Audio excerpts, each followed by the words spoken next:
ሰላም ጤና ይስጥልኝ ውድና የተከበራችሁ ኢትዮጵያውያን በያላችሁበት ሰላማችሁ ይብዛ። ይህ ኬና ኒውስ ነው።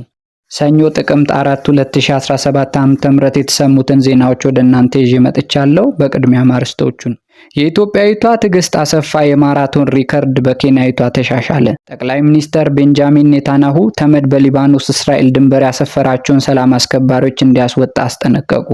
እስራኤል የኢራን ኒውክሌር ማብላያዎችና ሌሎች ኢላማዎችን ለመምታት የያዘችውን እቅድ ተወችው። በዛሬው ዕለት በደቡብ ሊባኖስ የቆሰሉት የእስራኤል ወታደሮች ቁጥር 25 ደረሰ። በአዋሽ ፈንታሌ ዛሬ ጠዋት የመሬት መንቀጥቀጥ ተከሰተ። የኢትዮ ጅቡቲ የባቡር መስመር ጉዳት አጋጠመው። ኢሰመኮና አምነስቲ ኢንተርናሽናል በአማራ ክልል የዘፈቀደ እስር እንዲቆም ጥሪ ያቀረቡ። በአማራ ክልል በፋኖ ኃይሎችና በመከላከያ ሰራዊት መካከል እየተደረገ ያለው ውጊያ እንደቀጠለ ነው። ጥቅምት 3 2017 እሁድ ጠዋት አካባቢ በአፋር ክልል በሚገኘው በአዋሽ ፈንታሌ አካባቢ መካከለኛ የሚባል የመሬት መንቀጥቀጥ መከሰቱ ተሰማ። የሰመራ ዩኒቨርሲቲ የምርምርና ቴክኖሎጂ ሽግግር ምክትል ፕሬዝዳንት አደም አሊ ለሀገር ውስጥ መገናኛ ብዙሃን ይህንን የመሬት ነውጥ መከሰትን አረጋግጧል። ዩኤስጂኤስ የተሰኘው የአሜሪካ መንግስት የመሬት መንቀጥቀጥ ሳይንስ ማዕከል በሬክተር ስኬል 4.6 ጥንካሬ ያለው የመሬት መንቀጥቀጥ አዋሽ ፈንታሌ አካባቢ መከሰቱን በድረገጹ አመልክቷል። ሰመራ ዩኒቨርሲቲ ተመራማሪ እንደገለጹት የመሬት መንቀጥቀጡ ዛሬ እሁድ ጠዋት 1 ሰዓት ተኩል ገደማን የተከሰተው። አደም አክለው በመሬት መንቀጥቀጡ ምክንያት እስካሁን ድረስ በሰውና በንብረት ላይ የደረሰ ጉዳት እንደሌለ ገልጸዋል። በአፋር ክልል በተለይ ባለፉት ሳምንታት በድጋሚ መሬት መንቀጥቀጥ እየተከሰቱ መሆናቸውን የአካባቢ ነዋሪዎች ባለፈው ሳምንት ለቢቢሲ መግለጻቸው ይታወሳል። በአዋሽ ፈንታሌ አካባቢ የሚከሰቱትን የመሬት ነውጦችን ተከትሎ በማዕከላዊ ኢትዮጵያ በተለይም አዲስ አበባና አጎራባጭ ከተሞች የመሬት ንዝረት እየተሰማ ነው። እሁድ ጥቅምት 3 2017 የተከሰተው መካከለኛ የመሬት ነውጥ ተከትሎ በአዲስ አበባ የተለያዩ አካባቢዎች የመሬት ንዝረት እንደሰሙ ነዋሪዎች በማህበራዊ ሚዲያ ትስስር ገጾች ላይ ያጋሩ ይገኛሉ። በአዲስ አበባ ዩኒቨርሲቲ ጂኦፊዚክስ እና ስፔስ ሳይንስ ዳይሬክተር ዶክተር ኤልያስ ሌዊ ለመገናኛ ብዙሃን እንዳረጋገጡት በአዲስ አበባ በቀናት ልዩነት ለሁለተኛ ጊዜ የመሬት ንዝረት ተከስቷል። ዳይሬክተሩ አክለው ባለፈው ሳምንት እየተከሰቱ ያሉ የመሬት መንቀጥቀጦችና ንዝረቶች መካከለኛና ለጉዳት ማያጋልጡ ናቸው። ባለፈው ሳምንት እሁድ ምሽት 2 ሰዓት ከ10 ገደማ በተመሳሳይ አዋሽ ፈንታሌ አካባቢ 4.9 ሬክተር ስኬል የተመዘገበ መሬት መንቀጥቀጥ መከሰቱ ይታወሳል። የአሜሪካው ዩኤስጂኤስ እና ሌሎች የመሬት መንቀጥቀጥ የሚከታተሉ ድረገጾች በአዋሽ ፈንታሌ የተከሰተውን የመሬት መንቀጥቀጥ መጠን 4.6 እንዲሁም ጥልቀቱ 10 ኪሎ ሜትር መሆኑን አስፍሯል። ክራይሲስ 24 የተባለው ርዕደ መሬት የሚከታተል ድረገጽ እሁድ ጥቅምት 3 2017 ዓ.ም የተከሰተውን የመሬት መንቀጥቀጥ ማዕከሉ ከአዋሽ 18 ኪሎ ሜትር ርቀት ላይ መሆኑን አሳውቋል። ድረገጹ ጨምሮ በመሬት መንቀጥቀጡ ምክንያት በማዕከላዊ ኢትዮጵያ አካባቢዎች የመሬት ንዝረት እንደነበርም ገልጿል። ደቡባዊ አፋር፣ ደቡብ አማራና ማዕከላዊ ኢትዮጵያ አካባቢዎች እንዲሁም የተወሰኑ የሶማሊያ ክልል አካባቢዎች የመሬት ንዝረት ሊሰማቸው እንደሚችልም አስፍሯል። ባለፈው ሳምንት በአፋር ክልል ዱለሳ ወረዳ በተከሰተ የመሬት መንቀጥቀጥ ምክንያት ከተፈጠረ የመሬት ስንጥቅ ውስጥ ፍል ውሃ መፍለቅ መጀመሩን የአካባቢው ነዋሪዎችና የወረዳው አስተዳደር ለቢቢሲ መናገራቸው ይታወቃል። ካለፉት 2 ሳምንታት ወዲህ ተደጋጋሚ የመሬት መንቀጥቀጥ ያስተናገደ ባለው የአፋር ክልል ዱለሳ ወረዳ ፍል ውሃ መፍለቅ የጀመረው ሰኞ መስከረም 27 2016 ዓ.ም ነው። በአማራ ክልል በፋኖ ኃይሎችና በመከላከያ ሰራዊቱ መካከል እየተደረገ ያለው ውጊያ እንደቀጠለ ነው። በሁለቱ ኃይሎች በኩል ከፍተኛ ሰብአዊና ቁሳዊ ጉዳቶች እያስከተለ ይገኛል። ትናንትና በወሎ ራያ ጮቢ በር በተባለ ቦታ በከባድ መሳሪያ የታገዘ ውጊያ ተካሂዶ በርካታ ሰብአዊ ጉዳት መስተናገዱ ሲገለጽ፣ በተጨማሪም የገበሬዎች ቤትና ሰብል መውደሙን አንከር መረጃ ከአካባቢ አገኘሁት ያለውን መረጃ ያመለክታል።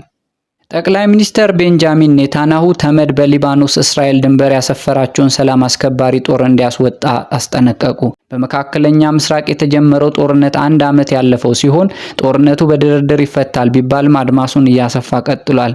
የሐማስ ዋነኛ አጋር ነው በሚል በእስራኤል ጥቃት የተከፈተበት የሊባኖሱ ሄዝቦላ ከእስራኤል ጦር ጋር በምድርና በአየር ውጊያዎች በማድረግ ላይ ይገኛል።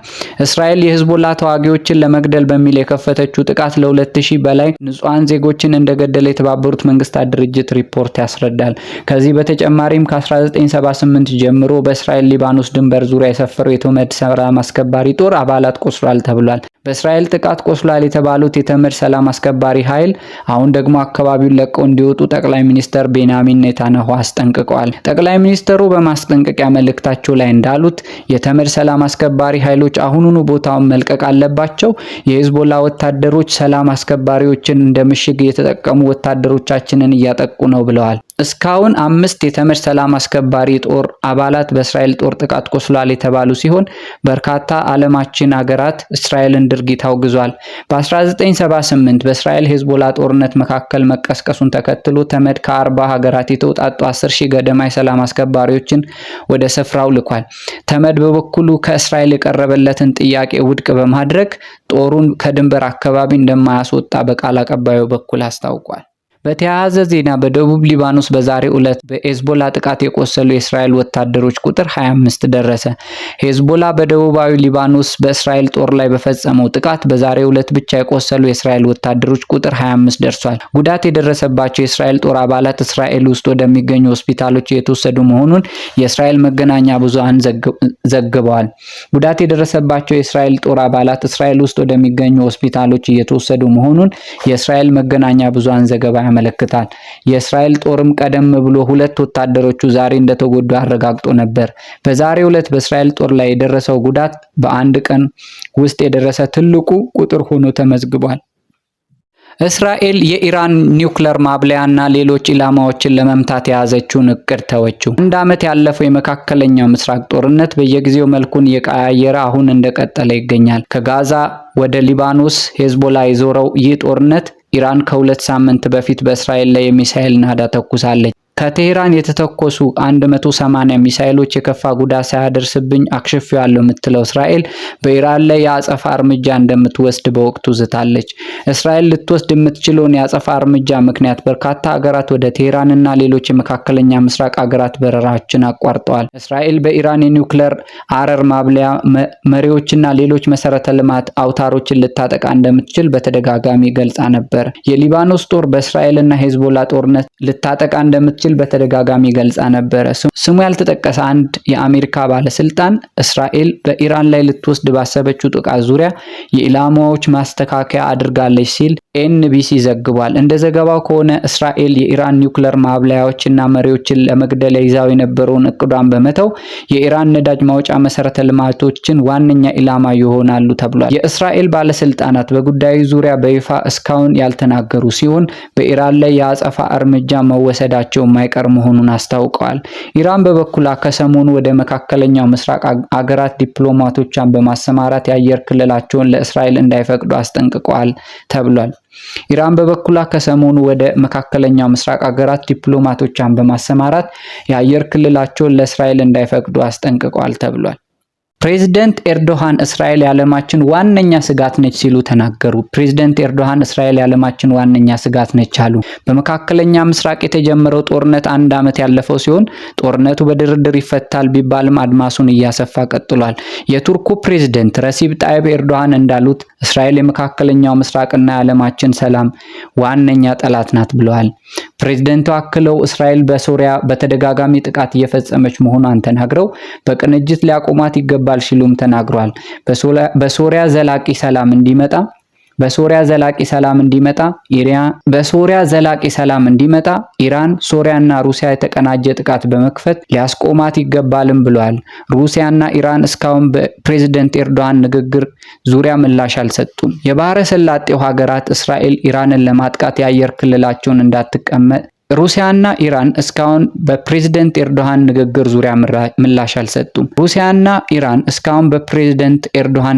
ዙሪያ ምላሽ አልሰጡም። እስራኤል በተደጋጋሚ በሶሪያ ዋና ከተማ ደማስቆን ጨምሮ ሌሎች የሀገሪቱ አካባቢዎች ጥቃቶች ማድረሷ ይታወሳል። ፕሬዝዳንት ኤርዶሃን እስራኤል በጋዛ በሚኖሩ ፍልስጤማውያን ላይ የዘር ማጥፋት ወንጀል እየፈጸመች ነው በሚል በተደጋጋሚ ተናግረዋል።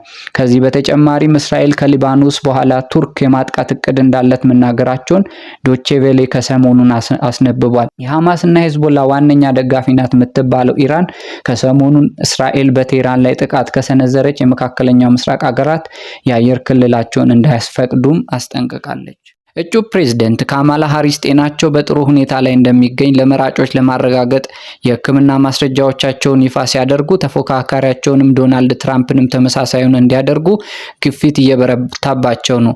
የዲሞክራቲክ ፓርቲ እጩዋ ምክትል ፕሬዝደንት ሃሪስ ተፎካካሪያቸው ዶናልድ ትራምፕ የሕክምና ማስረጃዎቻቸውን ይፋ ባለማድረጋቸው ግልጽነት ይጎድላቸዋል ሲሉም ከሷቸዋል። ምክትል ፕሬዝደንት ሃሪስ አክለውም የሪፐብሊካን ፓርቲ እጩ የቀድሞ ፕሬዝደንት ትራምፕ ነገር ግን የትራምፕ ረዳቶች የሕክምና መዛግብቶቻቸውን ይፋ ሳያደርጉ የግል ዶክተራቸው ጤናቸው ያለምንም እክል በጥሩ ሁኔታ ላይ እንደሚገኝ በመጥቀስ ምላሽ ሰጥቷል። የትራምፕ ምርጫ ቅስቀሳ ቡድን አባላት እጩ ፕሬዝደንት በጣም የተጨናነቀ የምርጫ ቅስቀሳ ዘመቻን በብቃት እያካሄዱ መሆናቸውን በመግለጽ ሃሪስ የዚህን ያህል ጥንካሬ የሚጠይቅ ብቃት እንደሌላቸው የትራምፕ የምርጫ ቅስቀሳ ቡድን አባላት እጩ ፕሬዝደንት በጣም የተጨናነቀ የምርጫ ቅስቀሳ ዘመቻን በብቃት እያካሄዱ መሆናቸውን በመግለጽ ሃሪስ የዚያን ያህል ጥንካሬ የሚጠይቅ ብቃት የላቸውም ሲሉ ተችቷል።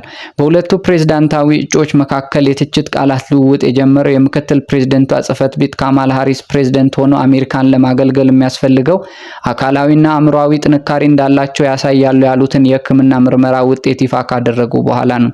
ለ3 ዓመታት የሃሪስ ሐኪም ሆነው እያገለገሉ ያሉት የአሜሪካ ሰራዊት ኮሎኔል ዶክተር ጆሹዋ ሳይመንስ በሕክምና ማስረጃው ላይ ምክትል ፕሬዝደንቷ የተለያዩ ምርመራዎችን በማድረግ ጤናማና ንቁ የህይወት ዘይቤ እንዳላቸው አረጋግጧል። የሃሪስ የሕክምና ውጤት ይፋ መደረጉን ተከትሎ የምርጫ ዘመቻ ቃል አቀባያቸው በማህበራዊ ሚዲያ ገጻቸው ላይ ዶናልድ ትራምፕ አሁን የእርሶ ተራ ነው ሲሉ ጥሪ አቅርበዋል።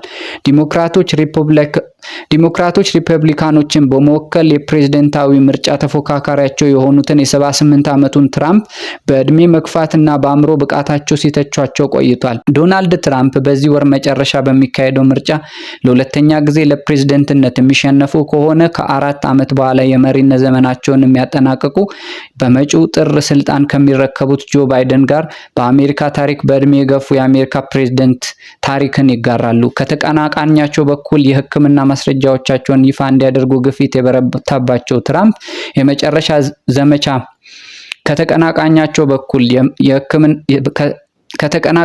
በኩል የሕክምና ማስረጃቸውን ይፋ እንዲያደርጉ ግፊት የበረታባቸው ትራምፕ የምርጫ ዘመቻ ኃላፊ በሰጡት ምላሽ የቀድሞ ፕሬዝደንት የግል ዶክተራቸውና በግድያ ሙከራ ከተካሄደቸው በኋላ ሕክምና ያደረጉላቸው ሐኪሞች የጤንነት ሁኔታቸው ተገልጿል በማለት ምላሽ ሰጥቷል። የሁለቱ ሐኪሞች ውጤት ዶናልድ ትራምፕ የአሜሪካ ፕሬዝደንትና የጦር አዛዥ ለመሆን የሚያስችል እጅግ በጣም ጥሩ የሚባል ጤና ሁኔታ ላይ እንደሚገኙ ደምድሟል ሲል ቃል አቀባዩ ተናግሯል። የሁለቱም ሐኪሞች ውጤት ዶናልድ ትራምፕ የአሜሪካ ፕሬዝደንትና የጦሩ ጠቅላይ አዛዥ ለመሆን የሚያስችል እጅግ በጣም ጥሩ የሚባል ጤና ሁኔታ ላይ እንደሚገኙ ደምድሟል ሲሉ ቃል አቀባዩ ተናግረዋል። በጥቅምት ወር መጨረሻ ላይ የሚካሄደው የአሜሪካ ፕሬዝዳንታዊ ምርጫ ላይ የቀድሞ ፕሬዝደንት ዶናልድ ትራምፕ እና የወቅቱ ምክትል ፕሬዝደንት ካማላ ሃሪስ በጥቅምት ወር መጨረሻ ላይ የሚካሄደው የአሜሪካ ፕሬዝዳንታዊ ምርጫ ላይ የቀድሞ ፕሬዝደንት ዶናልድ ትራምፕ እና የወቅቱ ምክትል ፕሬዝደንት ካማላ ሃሪስ በእጩነት ቀርበዋል። እስካሁን ያለው የመራጮች ፍላጎት በተመለከተ እስካሁን ያለውን የመራጮች ፍላጎት በተመለከተ የተደረጉ ሀገር አቀፍ የህዝብ አስተያየቶች መለኪያዎች ሃሪስ በጠባብ ነጥብ ትራምፕን እየመሩ መሆናቸውን ሲያመለክቱ ከባድ ፉክክር የሚደረግባቸው ግዛቶች ውስጥም ሁለቱ እጩዎች በጣም ተቀራራቢ ውጤት አግኝተዋል። $100,000 የሚያሸልመው የቺካጎ ማራቶን በኬንያውያን የበላይነት ተጠናቀቀ። የቺካጎ ማራቶን ውድድር በዓለማችን ላይ ካሉ ተጠባቂ ማራቶን ርቀት ውድድሮች መካከል አንዱ ነው።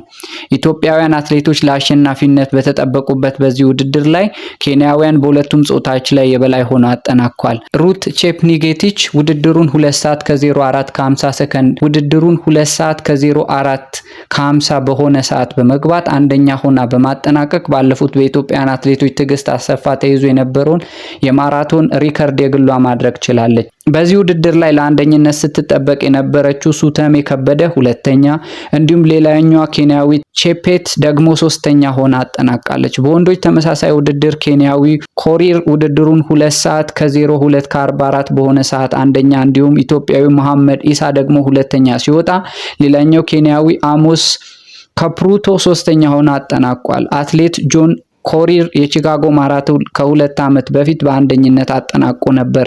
ከ1 ዓመት በፊት የተካሄደው የ2023 ቺካጎ ማራቶን ከወራት በፊት በትራፊክ አደጋ ህይወቱ ያለፈው ኬልቪን ፒፕቱምም የማራቶን ሪከርድ በመስበር ጭምር በአንደኝነት ማጠናቀቁ ይታወቃል። የቺካጎ ማራቶን ውድድር አንደኛ ለወጣ $100,000 የገንዘብ ሽልማት የሚያስገኝ ሲሆን ሁለተኛና ሶስተኛ ለወጡ ደግሞ $75,000 እና $50,000 ሽልማት ያስገኛል።